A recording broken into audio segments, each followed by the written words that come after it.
श्लोक 21. पृथक्त्वेन तु यज्ञानं नानाभावान् पृथग्विधान् वेत्ति सर्वेषु भूतेषु तज्ज्ञानं विद्धि राजसम्. अर्थ, सर्व भूतांमध्ये भिन्न भिन्न प्रकारचे भाव आहेत. अशा विविधतेचा बोध ज्या ज्ञानाने होतो ते राजस ज्ञान होय, असे भगवंत सांगत आहेत. विवरण: ज्या मनोवृत्तीमुळे भेदच भेद दृष्टीस पडतात ती राजस ज्ञानाची वृत्ती असते. या वृत्तीला फक्त भेद दिसतात असे नाही, तर तिला हे भेद वाढविण्याची गोडी सुद्धा असते. येथे ऐक्यासाठी प्रयत्न होत नाहीत. यांची मजल ब्रह्मवस्तूपर्यंत जात नाही. म्हणूनच नाना जीव वेगवेगळे आहेत अशी भिन्नता त्यांचे ठिकाणी असते. ते सजीव निर्जीव, काळा गोरा भेद असे भेद मानतात. प्रांतभेद, भाषाभेद, वर्ण, जातीभेद, वर्गभेद असे कितीतरी भेद हे नित्य नवीन मानतात. वेश, खानपान इत्यादीचे भेद विविध संस्कृतीत आहेत. प्रत्येक ठिकाणचा माणूस निराळा म्हणून स्थलभेद आहेत.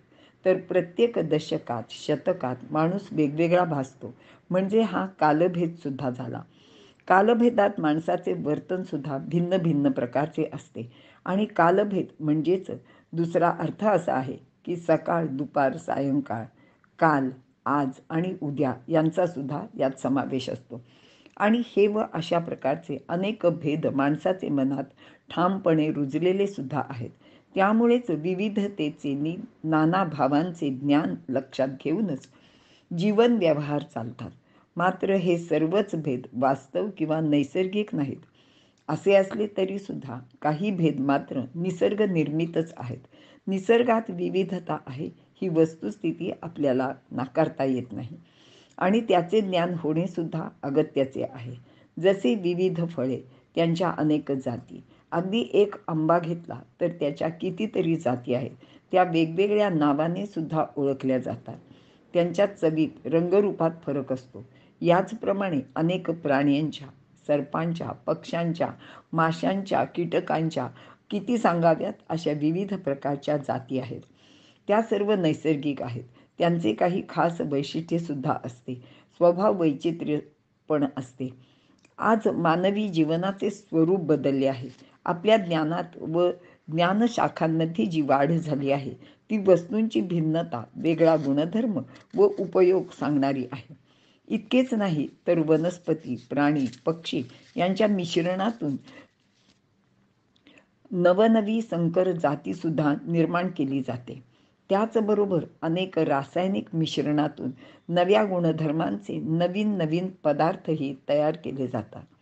म्हणजेच नवे गुणधर्म, नव्या जाती, नवे उपयोग निर्माण झाल्याने त्या पदार्थांना नवे अर्थसुद्धा प्राप्त होतात. अगदी एकाच पदार्थात नाना भाव किंवा गोष्टी दृष्टीस पडतात. अर्थविकासाने हे सर्व सूचित होते. जसे लोखंडाचा गोळा, मग त्याचे पोलाद निर्माण करणे, त्यापासून खांब, चाक, पत्रा इत्यादी गोष्टी निर्माण झाल्या की त्या गोष्टीचा अर्थ बदलतो, त्याचे उपयोग बदलतात. अर्थातच हे विविधतेचे ज्ञान व भावांचे ज्ञान म्हणजेच राजस ज्ञान आहे. यामध्ये राजस लोक प्रत्येक गोष्ट निराळेपणाने पाहतात. त्याची उपयोगिता निरनिराळी आहे हे त्यांच्या लक्षात सुद्धा येते आणि म्हणूनच हे लोक त्या उपयोगितेनुसार त्या वस्तूचे भिन्नत्व मान्यही करतात. ते खरे म्हणजे सत्य आहे असे सुद्धा मानतात. अशा या रजोगुणाने मानवी जीवन व्याप्त आहे. त्यांचे ज्ञान, बुद्धी, कर्तृत्व, सुख, दुःखे, प्रगती, संस्कृती या साऱ्या गोष्टींचे दर्शन म्हणजेच हे राजस गुणांचे दर्शन आहे.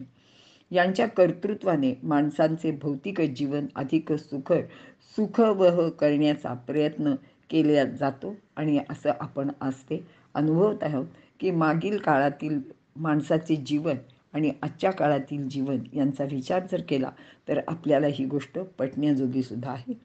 भगवंत अशा प्रकारचे राजस ज्ञानाचे महत्त्व किंवा अर्थ अर्जुनाला विशद करून सांगत आहेत. इथे आपण थांबूया.